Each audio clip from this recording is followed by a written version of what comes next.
Welcome to Frost Sessions, the Frost School of Music's official podcast.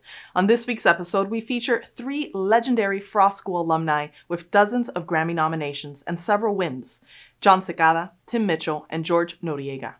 All extremely talented, these tres amigos of legendary accolades get back together to discover the similarities between the three of their extraordinary careers. Brace yourself for a conversation on the secrets to success, the importance of who you know in the music industry, and how proactive friends can mutually help each other to greater success. Thank you for joining us today, and remember to stay tuned to Frost Sessions. So this is Jon Secada, and we're here in Frost Sessions along with my dear friends, musicians, producers, Tim Mitchell on my right, George Noriega on my left. Collectively, we go back a long time. We've been friends for decades. And I think in our friendship, we've crossed paths professionally many times. We've started many projects together. We've done so many things that have been a part of our careers. Starting with my own career, nevertheless, they both Tim and George have had obviously tremendous careers that deal with so much success and. Which, on a personal note, I'm proud of the fact that they're of everything that they've accomplished. Because as great friends that we are, it's a testament to their talent, perseverance, attached to this business, the business of music, which is, I say that word very strongly because it is. There's an element of what we do as musicians that deal with decision making. That deals with versatility, with flexibility, based on who we are as musicians. That kind of puts us in a position to hopefully to be successful if it's in the cards. One thing that kind of connects us, all of us, is the fact that we started out of this school. So we're all performance jazz majors. And Tim as an instrumentalist, as a guitar player, and George and I, we were both vocalists as part of the jazz vocal program. But our careers, of course, have taken different paths, even from the time that we graduated, obviously, and the decision that we made, even before coming here. And I want to talk about that, I guess, from the standpoint, maybe starting with you, Tim. Okay, what made you, I guess, even to decide to come to University of Miami to study studio music and jazz, I guess, as a guitarist? What was the impetus? What kind of took you to come here? Well, I was for high school. I was at a place called Interlaken Arts Academy, and there were a handful of people from there that I knew that had come down here to University of Miami. So I was thinking of what college to go to, like Berkeley or here or GIT, which was there in LA. And I knew a guy, John DeFaria, who was going to school here, and he was a great guitar player. And I'd heard from other people that this was a great school for that. And that's kind of what led me down here.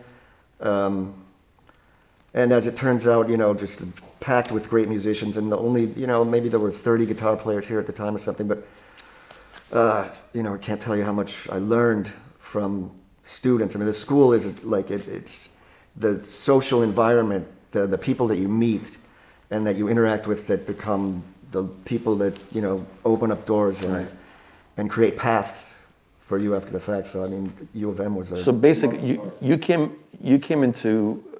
Coming to this university out of high school, basically. Yeah, right out of high school. John DeFaria, by the way, which is somebody that we all know, that we all work with. I work with him as well. A member of the Miami Sound Machines, songwriter, producer in his own right. So the history again of musicians that have been a part of the jazz program here. That again is there's a networking attached to the people that we work with and that we know and that we become attached to over the years that is important, I guess. And that's it becomes maybe a part of your decision-making process that eventually kind of leads for you to decide, well, you want to come here, and here you are now, decades later, right. and you can say that was a part of your decision-making process. The fact that you knew him, you came out of the same high school type of environment, and then you decided and they had an alumni history as well with Pat Metheny, Steve Right. Morris, all these people that I really liked. And I came down here, I'd never visited, I'd never been to Miami, so I just basically applied, got in, and then flew down here and did orientation. I didn't know anyone. I knew Jon a little bit just because I had met him. But I think, a lot of that, the Jocko and all these amazing musicians, guitar players in particular, had come here. So that was a big reason that led me down here. Well, I you think never that's know what to expect. one of the things about a university type of environment, hopefully, is that you want it to you want to get a networking element out of it. Mm-hmm. I mean, that's something that I think for all of us, we can say that, at least for me, I think we can all say it, it's been a big part of our careers. Is that, and at first you don't really think about it, but eventually when you kind of look back, especially now we've all been in the business for a while, is you realize how much of a networking process coming to a school that has a history of musicians that are prominent in the business, that you're still friends with, that are working musicians, even faculty members mm-hmm. that are now faculty members, and in the past that were when we came here, that were faculty members that were a part of the working environment at the time, and that's something that sticks with you, George, your experience is a little bit different. Mm-hmm. So when you decided to come here, you were already working for a while, right, as a singer in bands. So what was your decision-making process what was kind of your impetus as to wanting to come here? Yeah, out of high school, I went to University of Florida, actually. So okay. I went to Gainesville for a couple of years and started playing in bands and got my band together that, started really having a lot of success locally in Gainesville, playing all the big fraternity parties, which was amazing learning experience in many ways. A lot of great drunk college kids in the crowd. So it's the great first times of really going over well live, and maybe 1,500, 2,000 kids at the party was amazing. Right. And we did a house band gig, and it went well for a couple of years, and then we decided to move down to Miami. And we got a house in Kendall, and a little band house. We built a little rehearsal room in the middle of the house, which was great. Did that for a few years, worked with Eric Schilling during that time. He did a little, we had like a 3-song deal with Sony just to kind of do a demo. Eric Schilling, by the way, one of the most prolific engineers that to this day that is in the businss. Mixes every Grammys show you hear every year is mixed by Absolutely. Eric. Personally, he's mixed every record that I've done, mixed every record for Gloria Estefan, mixed every record for a slew of artists, and an extremely influential and prominent engineer. Yeah, amazing guy, and gave us a break when we were a new band with nothing, and he heard something in us and got me an internship at Crescent Moon while he was recording the band. Okay. And that's when I first met Gloria and Emilio, and it was strange at that time. I remember feeling like a certain comfort with them and with George and Clay, like I was destined to be part of and for them to be part of my life. That's what it felt like. It was a strange feeling that I don't think I've ever had since or before that. And it turns out it was a big part of, they were all a big part of my life. So we did that for a few years, and then around 90, 91, we started, kind of hit the end of the road with the band, and then I was alone, kind of playing around town, and kind of got to a crossroads of what should I do? And then, I had heard about music school, and I heard UM had an amazing music school. And I guess there was a little thing going around in the working musicians, I was more in the pop rock scene. And it was like, yeah, you go to school, you get, too educated in music, it becomes a different thing. It takes the heart out of it. It's too cerebral. So I had a little hesitation with that, but, as soon as I decided I'm going to go audition and try and improve my voice, improve just my knowledge of music, and didn't know much jazz at the time. Okay. Even though jazz vocal was the major. Right. And I was telling you, I auditioned with a jazz song. They asked for a swing song, and I auditioned with All Shook Up by Elvis Presley, which is hardly a jazz standard. So their eyes kind of like went, what the heck is this guy doing? But I did get in, and man, it was just an incredible amount of knowledge in music, first of all, and then also what we were talking about, the networking and the people you meet and the relationships, and just being around these incredible musicians that are attracted to this place.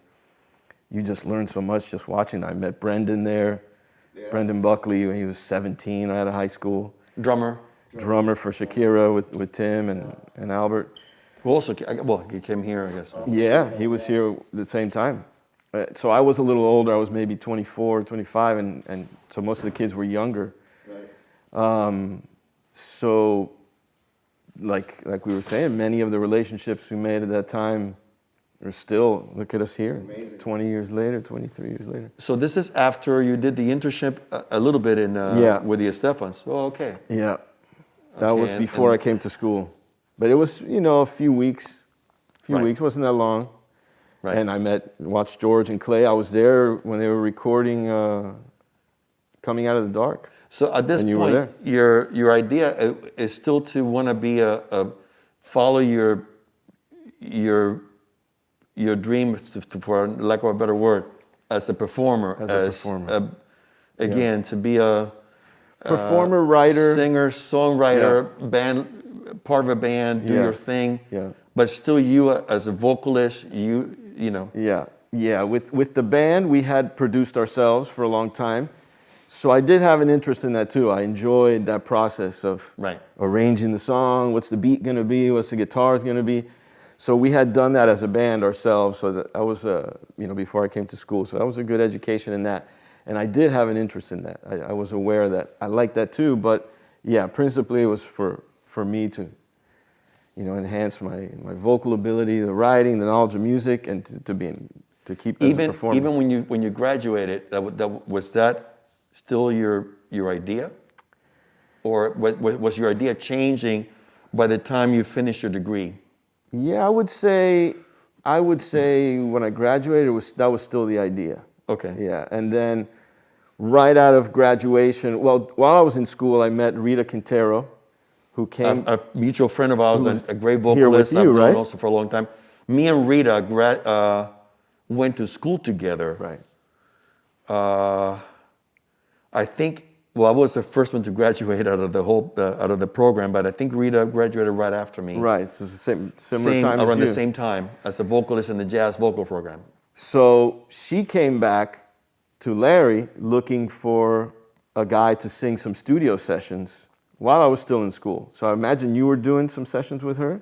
Yeah, I was working. Before your career took off, Correct. so it's probably a replacement for you and whoever other guys. Yeah, I was already kind of doing my own thing with Gloria. Yeah.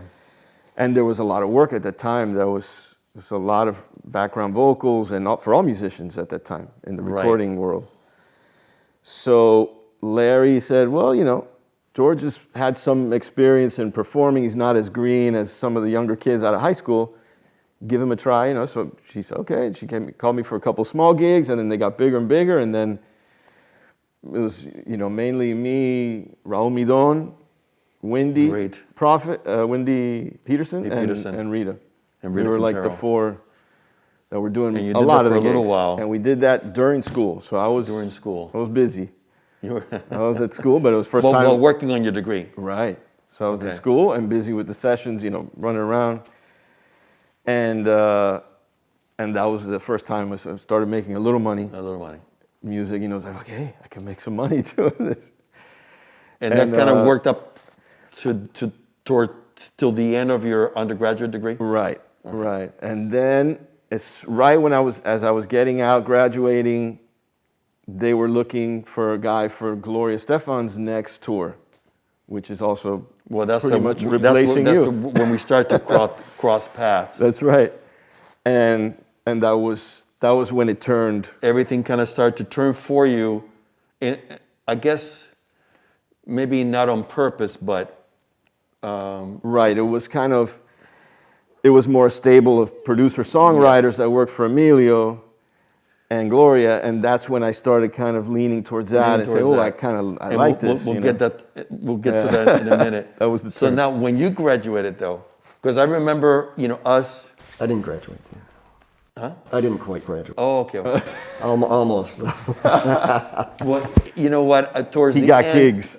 towards the end of your college time, I remember that's when we started to work together. Yeah. I mean, the interesting thing about, and maybe we all experience this, literally like. Well, by the way, neither did Pat Metheny. He never graduated either, so. That's right. I mean, So you don't have to. I heard that. If what happened to him, okay.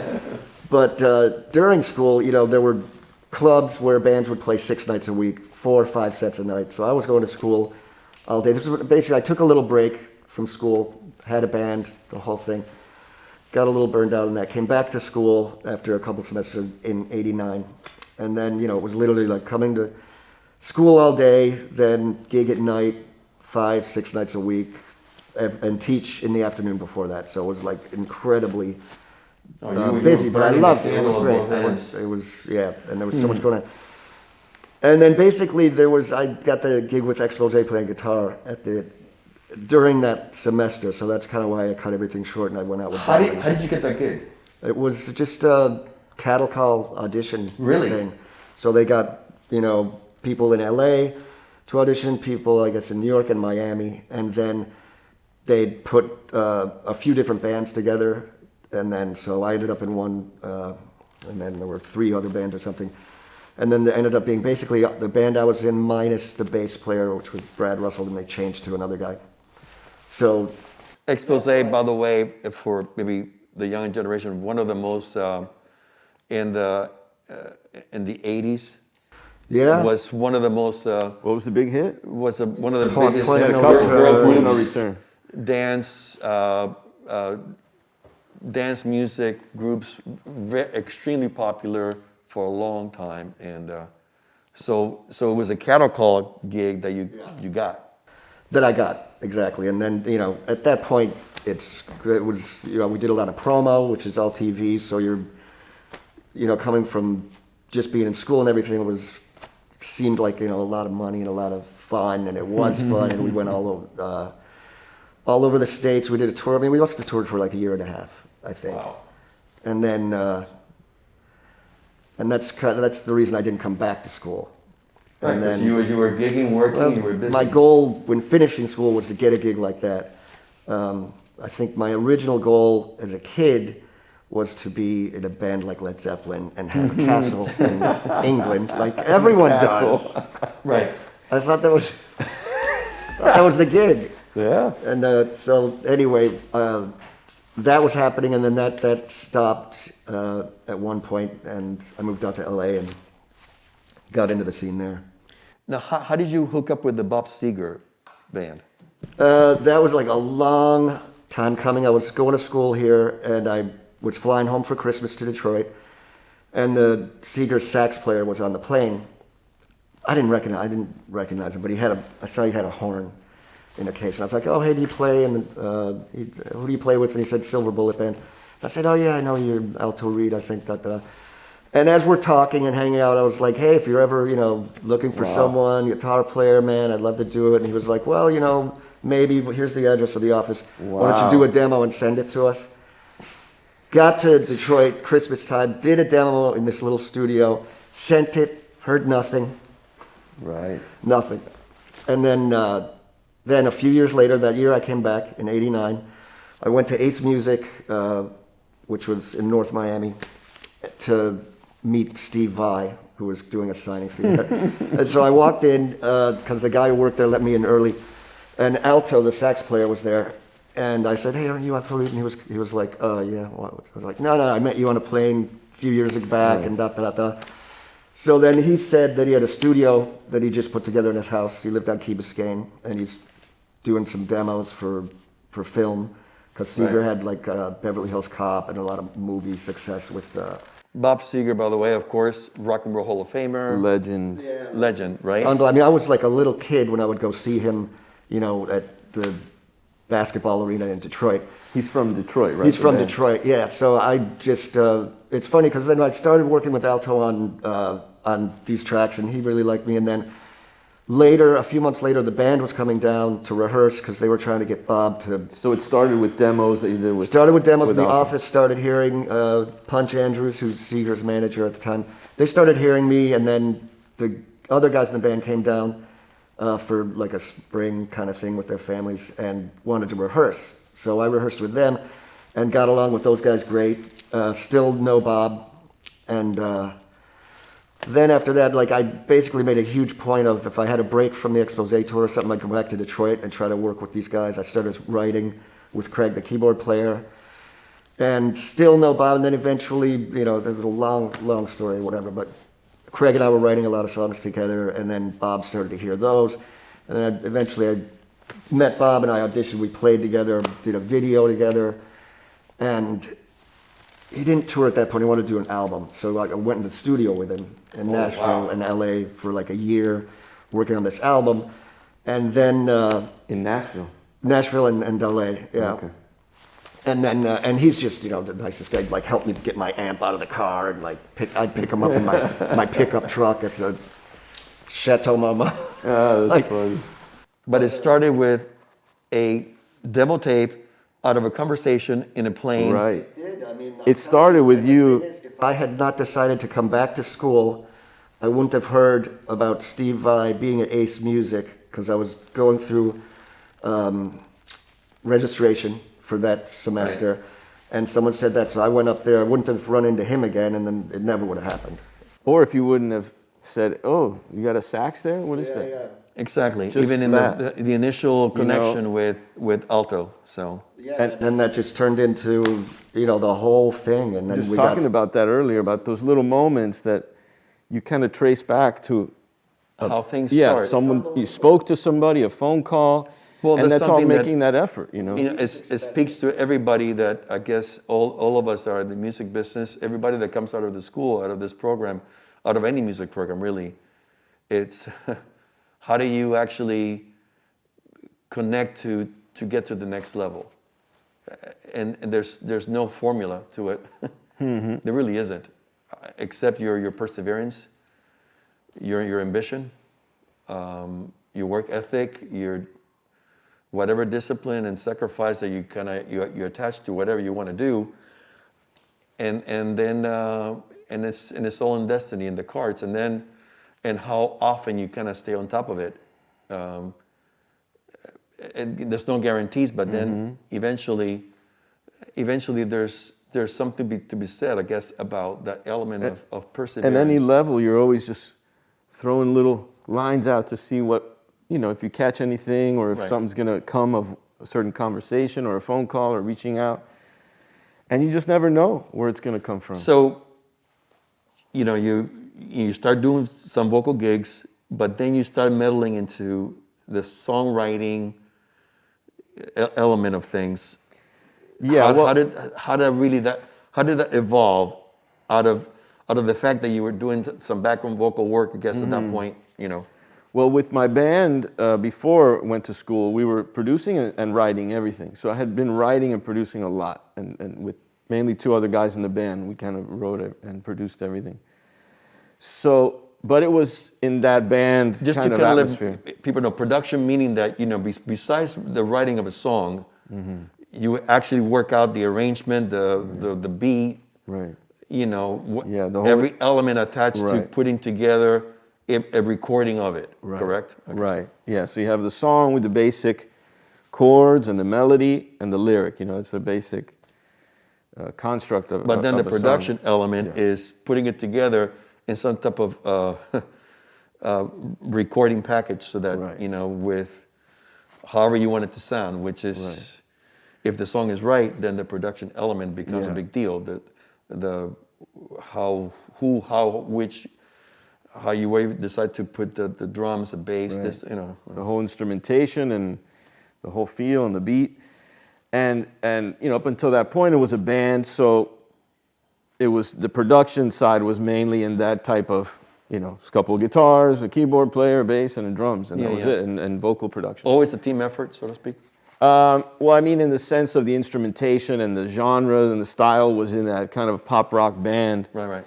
So when it got to writing and producing for other people, when we got with Emilio Estefan, that we were all there doing that, that became a different animal, and that I had to kind of understand was a different. There's a lot more possibilities, and one of the things I remember learning from that process with Emilio and all of us together How doing did you it. meet? How did you actually get to meet the Emilio Estefan? How did you get to that? Yeah, that was Rita. That was after we were doing all those sessions. She was the lead in the background vocal section. She was the leader. So she came to UM and, well, after we had done the sessions, that's right. Then she asked me, said, hey, do you want to audition? So it was an audition with Donna Allen, of all people, with this amazing Another voice. great vocalist. That was quite intimidating to sing with. Very powerful vocalist. And I had just met her that same day. So she said, okay, you and Donna are going to sing on one song. So I, you know, go into the studio, and there's Gloria and Emilio with maybe George, I think, George Casas. And Donna, hi, Donna, how are you? Yeah, you know. And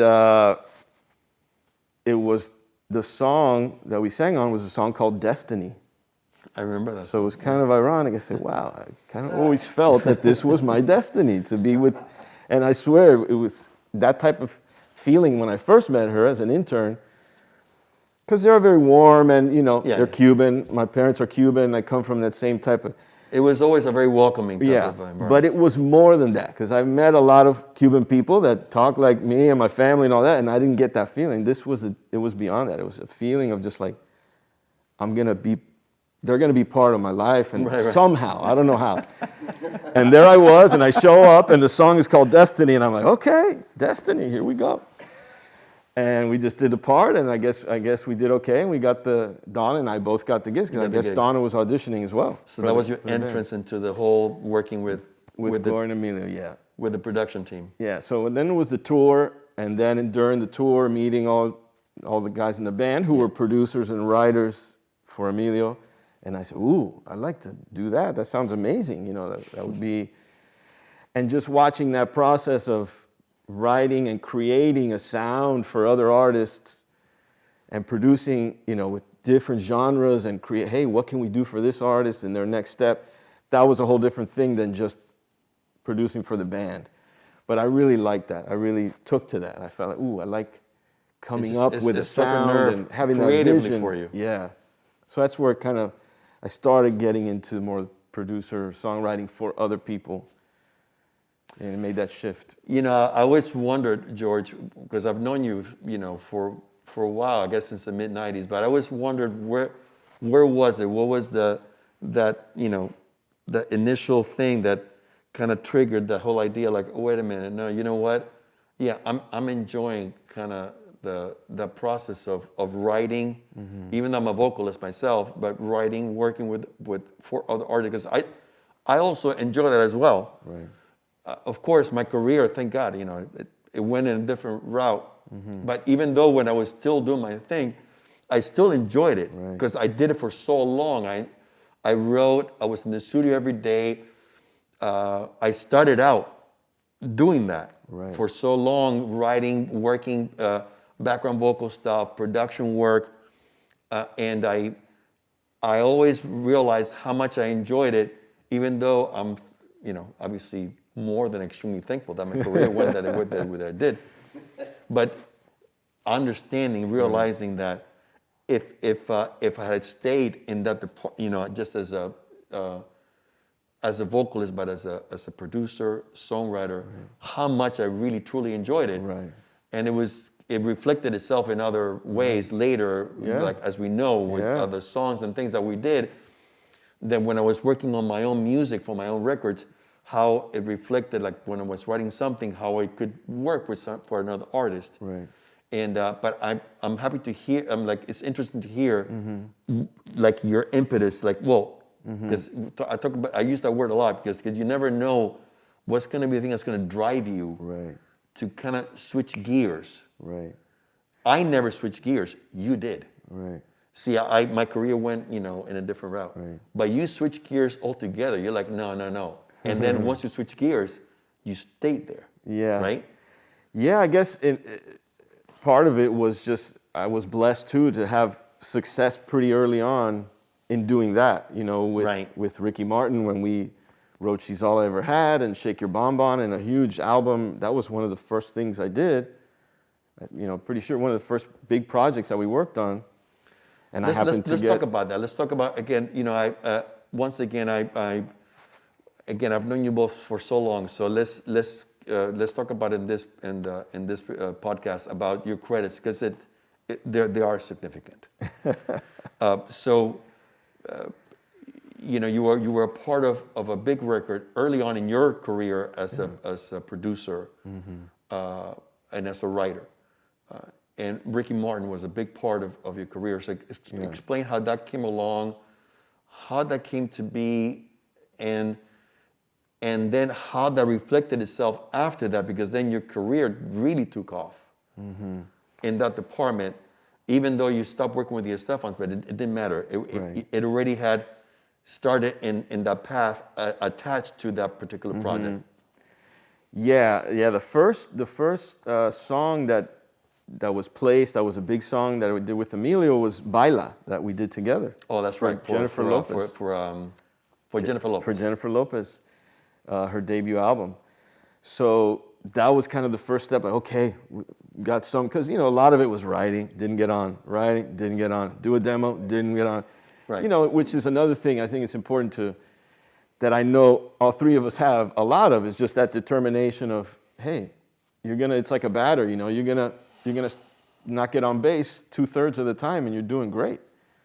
Right. And it's similar with songwriting and producing and pitching demos and, so it's important not to get discouraged because of course a lot of people don't expect that, I see a lot of young artists, writers, and they get frustrated so quickly and I'm like, hey, take it easy, learn from it and move on and realize maybe why it didn't get on there, you didn't make it on the album, or they took this song instead of your song. Let me see what, instead of freaking out, you say, how come? Okay, maybe I see that beat is a little bit like this, maybe, and you learn from it, and then you move on. Yeah, you don't let your ego kind of ruin the process. It's hard to, because you're pouring your soul into a song. I know. And it's easy to get discouraged. Crushed. It's like, very easy to get discouraged. Yeah, it's not a fun feeling, No, it's not. So.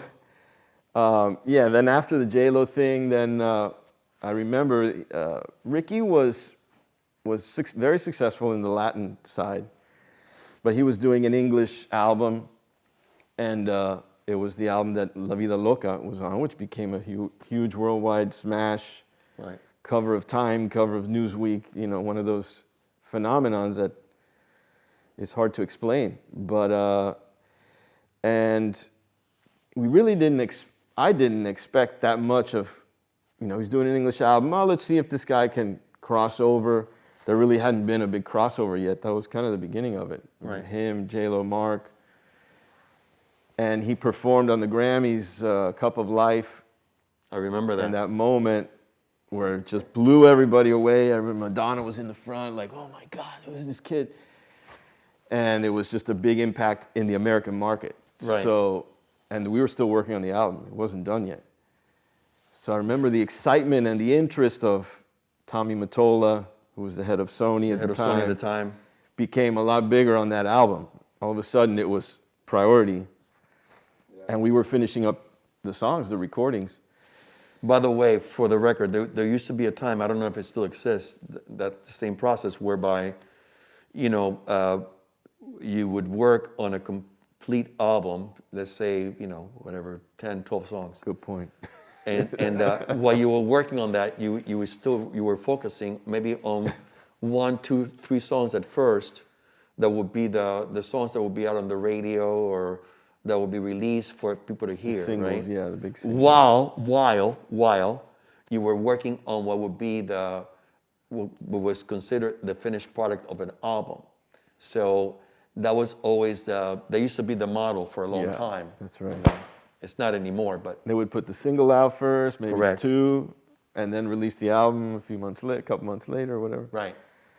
So yeah, that was a big deal. And then we were lucky enough to write "She's All I Ever Had," Right. which was the single following "La Vida Loca," and then I did "Shake Your Bon Bon," which was the next single following that one. So it was And you wanted to do all the records for Ricky, correct? went on to for Ricky. All the yeah. stuff for Ricky. Yeah. We did the next album after that. We did a couple more songs, and then I met Draco Rosa. Through that, he was the main writer on Ricky's album, and, Right. and then I worked with him on his album Mad Love, which is, an album I'm still really proud of. It's a beautiful album. And that whole relationship, and then we did a third album with Ricky as I was leaving Estefan, kind of trying to go out on my own, and made that decision after 6-7 years. It was an incredible time with them, and I'm still very, very grateful for everything, and we're still great friends. So No, I know that. That was a great time for you there, and that was, of course, those Ricky Martin projects was, I guess, kind of led the way to what kicked really it off. happened to your career afterwards. You being as an independent, producer, songwriter. You, on the other hand, of course, let's go back to then your career. Then after, of course, Expose, Bob Seger. How did you connect with the Estefans? With Emilio Estefan production company. In '90, well, it all started. I was in LA. I just started. I did an audition for Barry Manilow because I was, needed work, and it was a great gig coming up. So I got that gig, played guitar, and then we were in rehearsals, and George Casas called me, and he said, "Hey," or no, John DeFaria called me. He said, "Hey, dude, I'm leaving the Sound Machine. Do you want the gig?" And I said, "Yes." Reference John DeFaria, so a guy that indirectly you knew from high school, or not that, no, you're not directly, but here we go, connections. Yeah. He called me, and I was in the middle of rehearsals for this gig. So I said, "Yes, for sure." You guys were already on tour. This is the tour you were on, and I had to give Barry my notice after the first gig. I gave him a month. We did the first show in San Diego. How did that go? I mean, he was such a great guy. He was super cool, and I sort of, he understood. He was like, "No, she's huge right now. This is a great move for you, and I'm sorry to see you go." Nice. And I really respected him just because, as a songwriter and a performer. I mean, oh my Yeah. God, it's mind-blowing. Yeah. But again, Gloria was, to me, a better fit, and a lot more guitar, and all my friends were in the band. So then we were doing a gig at the Paramount in New York City, and you guys were playing. Gloria Estefan was playing at the Garden upstairs. So I literally went from, switched over to that tour. My gear went from the downstairs to the upstairs trucks, and headed up. So that's basically, and that whole time, I mean, I was always interested in production and writing, and I remember being like Jimmy Jam and Terry Lewis, that Rhythm Nation record, and Mutt Lange, Hysteria, the Def Leppard. I was I wanted to be involved in that process. It just blew me away. It's like, how are these guys? So besides the actual gig, you understood the possibility of what maybe at the time what was going on with. I mean, I was always looking for an in as far as, songwriting with the artist. So I tried that, with Expose. We wrote some stuff that didn't really make the cut. Same thing with Seger. I got in with the thing, so I got 3 songs on one of his records. And again, the closer being a sideman for these artists gave me the opportunity for instant access to the artist. If they're a writer, or whatever, so for instance, with Emilio, at that time, I was new, so I was just playing guitar and doing the gig and having a great time. And you had just finished your first 2 songs, and we were in Australia listening to those downstairs, and I was like, I heard Just Another Day and Angel, and I was like, holy shit. I mean, no, I thought, man, it's one, to hear like such, like, groundbreaking, in my opinion, two songs that literally are like, those are things I listen to and I'm like, man, I wish I wrote that. Yeah. I mean, when I heard those two songs, I was like, this is definitely going somewhere. Well, thank you, man. It was interesting. And by the way, amazing time. Another thing about Bob Seger, one thing that helped me was you ran into him at the Grammys. You were presenting Gloria with the Mi Tierra Award. Yeah. And somehow Seger found out I was playing guitar with you. So he comes back, he's like, I wanted Tim Mitchell. Let's try to get him in. Oh. So the fact that you were super current, you were the cool cat on the street, in the now your in stock the went Grammys. up. So I got a little stock. My stock went up. So he said, I want that Tim Mitchell. Yeah. It was hilarious. So let's that's move on. interesting little fact. Thank you, my friend. He's very happy to help in any way he can. Again, it's a testament to the networking of how things happen. I mean, sometimes there's a connection attached to it that is obvious. Sometimes it's not. Sometimes it's conscious. Sometimes it's not. Our business it deals with opportunity. And John was very generous with that. Always, he would say, "Use me, use me any way you can to anything I can do." He was very happy to help in many ways. Well, let's talk about the catapult, which became then your relationship with Shakira, because you've been with Shakira's. You were part of her career at the beginning in her crossover success, but you're also you've been her MD for what, 20 years? Yeah. So let's talk about that, because that's in this day and age, it's an unheard of relationship. I feel incredibly lucky. It's like How did that happen? How exactly did that happen? Well, we did the Evolution tour, and George was on that one. After I did a Seger tour, then jumped on that, and that's when Emilio was starting to, he had always had George Casas and Clay Oswald were pretty much doing all the records, and then now he was kind of open to other people presenting stuff. So you and I did a few things, and I just wanted him, to know that I was interested in him. So it turned into the Latin Motown thing, where correct. 30, 40 of us. It was just incredible how he really, just like Berry Gordy, like gave everyone respect. He did. And let you do your thing and trusted you to do it and oversaw the whole thing. And he was very, the things that I've been successful with, I probably couldn't have done without him for sure. But we were doing that tour and putting together demos and doing this and that. And then he was doing Carlos Ponce's record, I think. And I wrote something with Carlos when I ran into him at Crescent Moon. And he loved it. I was living in LA at the time. He called me, he said, hey, I love this thing. Come back and let's finish it.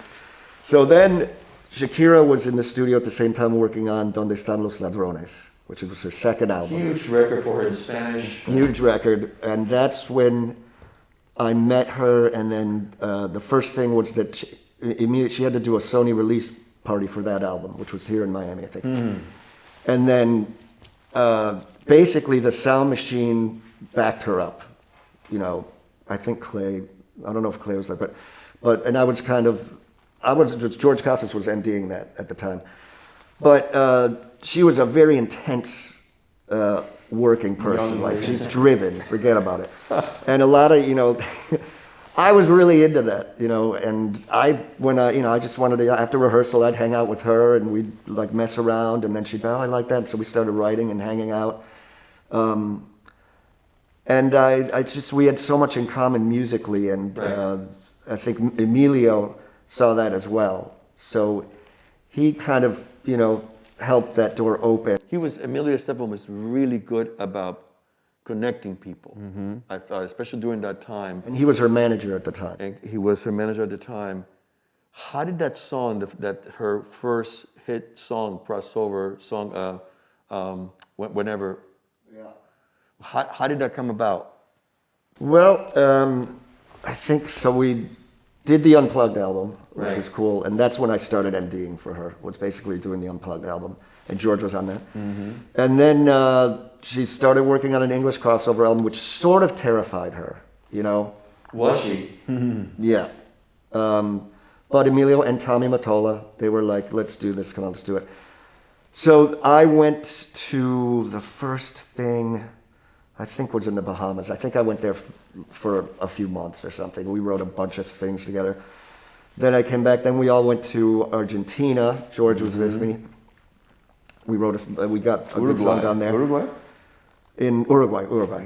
And then came back and went to the Bahamas, and did the day I just went over there by myself to write with her. And I had this idea in my head for the groove and this song, like a mid-tempo, 4 on the floor groove. And I was always into this song "Torn" by Natalie Imbruglia, and I was always trying to emulate that in some way, just because I liked it so much. But I also noticed that that's like a very major chord song, and everything I was hearing was all minor. So I was like, I need to do something, but have it be in a minor key. And it sounds really stupid, but. So I just went over there and kind of came up with the groove and came up with, a vibe and everything. Then she came in and we wanted to kind of chase this Andean, flute thing and those elements. And so Did she come up with the hook, or you did it? Or? she did. It was originally in Spanish. It was called Suerte. So she melodies her, and she came up with the flute thing. And then, I did the intro and the chords and programmed everything and all. Great song and changed your career. Still sounds amazing. Still sounds amazing, man. I'm telling you, it just is one of those things that literally it was never slated to be the first single. It just kind of like bubbled up. You have these albums, you put 10 songs together and you always focus on one. You're like, that's the one. So she was different. Everyone was focused on a different song. And then slowly it's kind of like, well, wait a second. That's kind of different. What about that one? And then the idea was to sing it in English. So then she wrote lyrics in English with Gloria Estefan. Also, Gloria was involved in the writing. In the English. In English, okay. So then I went back to the Bahamas at Compass Point, and we tracked the vocals and everything, and And that was the beginning of her crossover career. Yeah, thank God. I mean, I was so lucky to have the first single. Yeah. No, and to this day, you're still her music director, and let's talk about that for a minute, because that's a big gig. when you're the leader of a band for a major artist. I mean, it's needless to say, it's a huge responsibility, but also politically, you have to handle so much between what the artist wants and the artist's concerns and how they feel, and also politically, also what's around the artist, management, situations, touring schedules, band members, what they're all about, proficiency. So that's gotta be, man, that gig for that long, it has to, there's something to it that I'm sure for you, it's gotta be something that I can't imagine what it's like at that level, knowing that you gotta control all these elements at all times, Right. and make sure that, again, at the end of the day, the boss, the artist, is happy, right? That's it. I mean, for me, that gig is kind of like home for me, and she's like family, and I know her so well, and she's very intense, and it takes. There's definitely a break-in period if there's someone new coming in. It takes there's a process, as you know, because we work. And it's taking a process for you too to kind of work with that and work with. Yeah. With Well, her. I learned a lot from you, to be very, and George Casas actually, Right. just diplomacy and the toughest, like on the road, that stuff is, the important thing is getting along with everyone. Getting along with her. You assume obviously that you have great players for one, because you're not going to get, but if he's a great player or she's a great player and they don't get along with people, or they're like one of these people, what's that? Have you ever had to fire anybody? Of course. How is that like? Well, it's a drag. I mean, some of these people are my friends, but That's the problem, right? When you're, that's always a tough thing for me, Yeah. Inadvertently, when people that you know.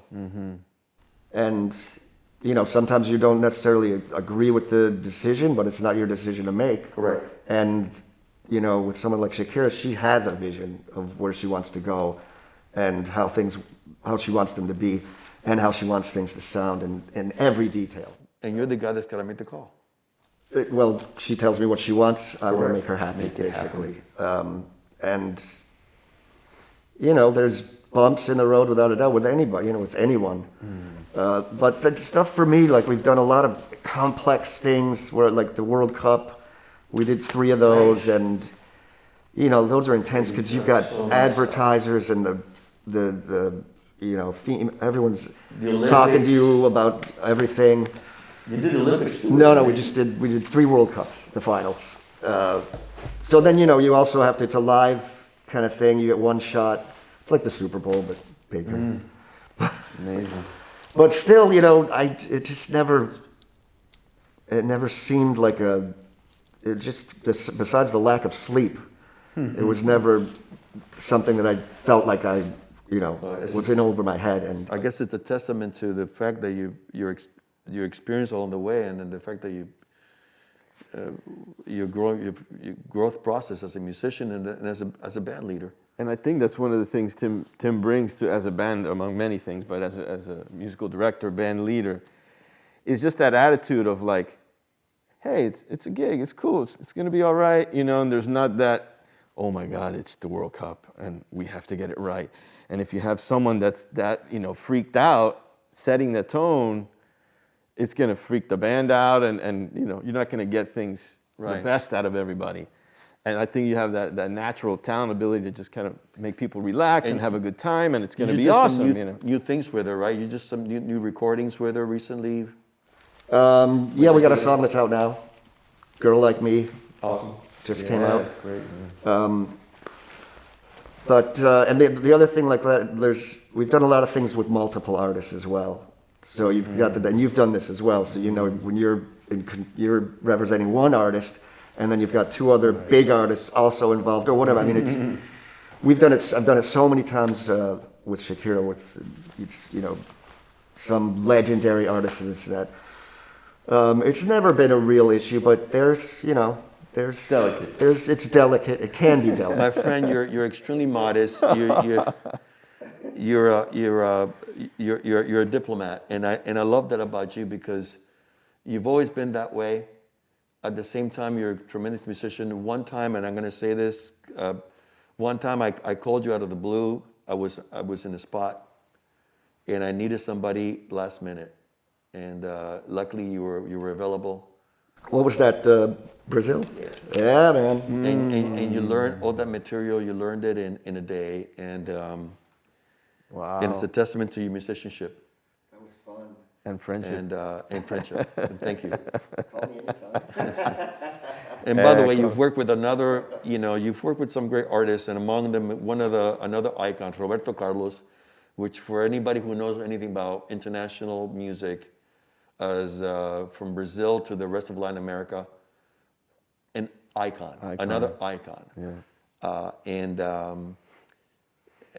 Again, you've as a musician, as a producer, you stayed in that camp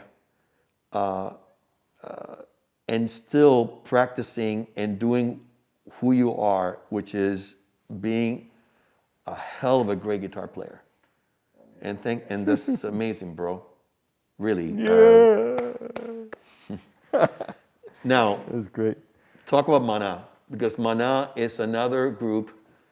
Probably whoever doesn't know about Mana, we're talking about, in comparison, the U2 in the Latin world. Mm-hmm. Think about U2, Mana. Mm-hmm. Mana is considered the icon of bands in the Latin market.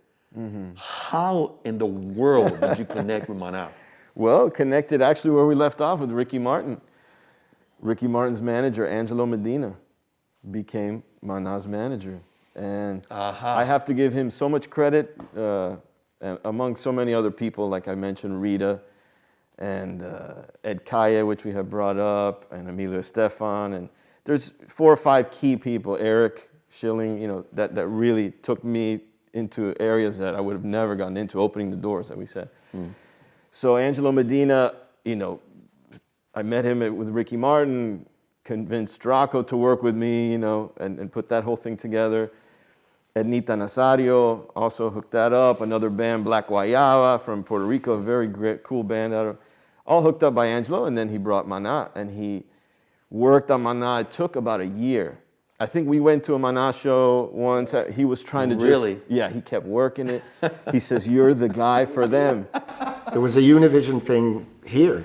Yeah, it was in Miami. So a testament. It takes a while to get things going sometimes. Yeah, and those key people in your career that you meet, you know, that, you know, he took to me, I took to him. We just had a great relationship, and he believed in me, and I tried not to let him down whenever he hooked me up with somebody. You know, you just try and give it everything you have. So, yeah, it was a process of come see him in California, flew me out to California to see them, say hello quickly, and then 4 months, 5 months later, he brought him by my studio. And, you know, they were probably like trusting him, like, you sure? I don't know, Ricky Martin's a little pop for us. We're like a band, you know. And I was like, really, I come from bands. That's what that's where I was, it's in my veins, you know. That's what I do. That's what I love to do. So we met in my studio. They were a little skeptical. Then we met again 4 months later. It was a long process. You know, then after we met in my studio, and then I went to see him at another show a few months later. I always joke with Fed about this, is that I was like, we met, you know, for about an hour at my studio, and I went to see him, and he was doing a lot of press, taking pictures, and then I come up to him, and I was with their assistant. She said, okay, go ahead now. And I went up right before a show, so it was a little chaotic. Yeah, a little chaotic. And I'm like, hey, and Alex, you know, is great, the drummer, he's like, hey, dude, how are you, man? We saw you, this dude. And Fed is like, who the hell is this guy? I don't know this guy. And I'm like, remember we met at my studio? So, you know, woo! But it was funny. And then we just hit it off. Mainly, Fed and I have been writing and did most of the first album. How many records you done with him, man? We did the first album, and then we did several singles after that. And now we're working on another album now. And you're doing it like over Zoom at this point. We're doing it over Zoom. Everybody's sending me files, and then I put it all together, basically. Fed's sending me vocals, you know, Alex sending me drums, Sergio sending me guitar, all from different cities. Nice. Wow. That has got to be a challenge. And we send it to mix, you know, and then it's that's got to be a challenge in this environment. It's a little bit of a challenge, and especially because, you know, the band is very hands-on, and you know, they're used to, like you said, they've been around since the 90s. They've had a 20-year career, like a U2, still playing arenas all over the world. And in the recording process, they're used to that old school. They get in, they got 20 guitars, and they try different guitars for each part. Alex has a room full of drums, trying different cymbals, trying different snares, trying different toms. I mean, it's a long process. It's a testament to what's going on in this day and age. Obviously, at least for a while to come, I assume that, you know, we can't connect physically, so we got to do it over Zoom. We got to be socially distanced, and that's got to be a nightmare. I mean, and learn how to use the technology as best you can. Yeah. You know, we're linking up studios now. A thing called Audio Movers is pretty cool. I think there's a few different ones, but you know, I can play it in my studio, and then they're in other studios listening through their speakers. It's a testament to your talent and your patience. Is it different, like Maná, they record probably band all together in the room? No, we arranged. Do demo and then piece by piece. Okay. Piece by piece. I've been trying to get them to, connect together before, to record together, because they're a great live band, and they tour all the time, and there's a certain energy to that.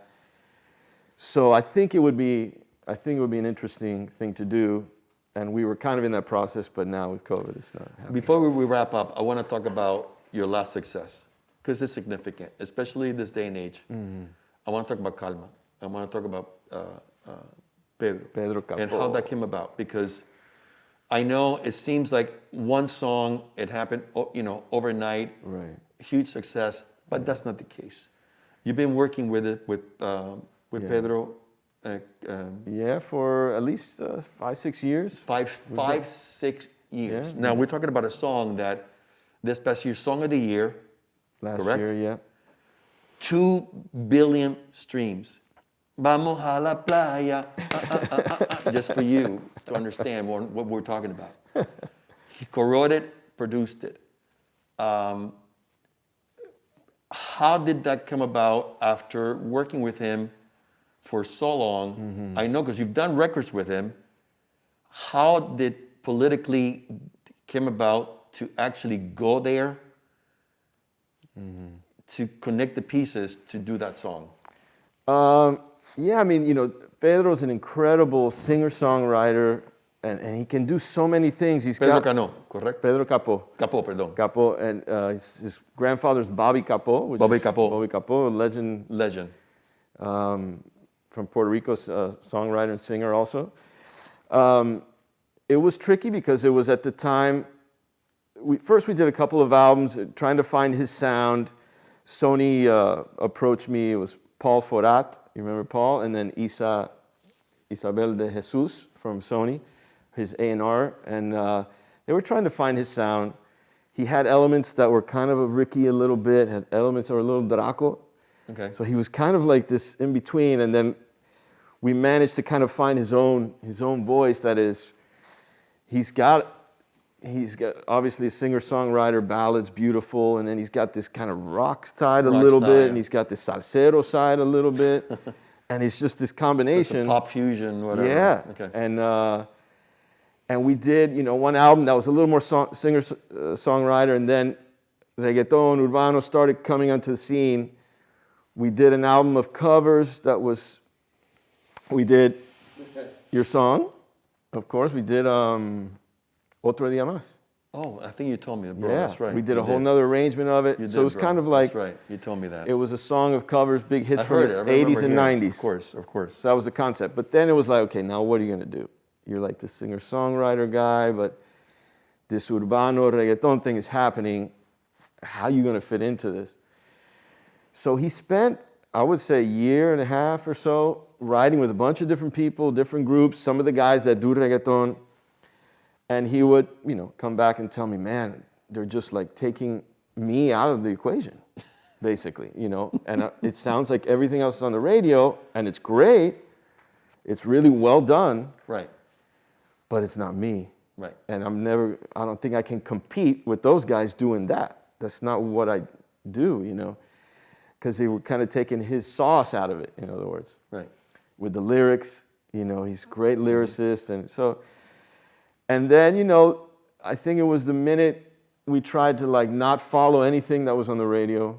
The tempo was nothing that was like that. It was him, it was Caribbean, but it had a little bit of the very Puerto Rican phrases, and it was him, And we got together with another guy, Rec 808, 808, and the three of us having fun, You could feel it in the song. That was the atmosphere in that room that day. It was just like, Vamos pa la playa, pa curar del alma. It was very fun, a lot of laughing, a lot of joking, a few drinks, and that's what came out. And, at first, Sony was good. It's okay. Right. It's cool. It's nice, But it's The Farruko thing came out after. So, and then Medalla, which we mentioned in the song. Correct. It's a beer, Puerto Rican beer. Right. Decided, hey, we like the song. A friend of Pedro's got him to, met someone from Medalla. We'll put a little money for the video. That's how the video came along. So it wasn't even really through Sony at the beginning. Oh my God. So then it started just kind of virally taking off a little bit. And Farruko heard it and contacted Pedro directly. Oh my God. So it was very organic and said, yo, man, I really love this song. I think it was first, I love this song, man, congratulations. And then maybe a month later, hey, man, I really think I can do something with it. And Pedro was like, absolutely, let's do it. Bro. And Farruko already had a big, Of course. a big following. And he laid it down, and then it just took off, and it became like the top 5 in the global Spotify 2 charts, and billion streams later. and then Song of the Year. 2 billion with a B. Congratulations, Georgie. Thank Because, you. you know, man, Thank you. and to hear the story Yeah. makes it even more special. It's man. nice that it was organic, and I think something to learn from it is, you know, do things your own way. Don't try and chase what's out there already, even though it's tempting, and that's what everyone will ask you for. Is, oh, this works. We want 20 more of those. Try and find your own twist on it at least, or do something that's going to stand out, because there's just so much music. Yeah. And if you know, if the stars align, you'll hit something. But at least you can say, hey, I did it. Something that's a little different. It's a little different. That's mine. Yeah. I think with that, we're going to close it out. Thank you so much for being a part of our Frost Sessions. Jon Secada here. George Noriega. Hey, hey. Tim Mitchell. My microphone. Until next time. Thank you. Peace.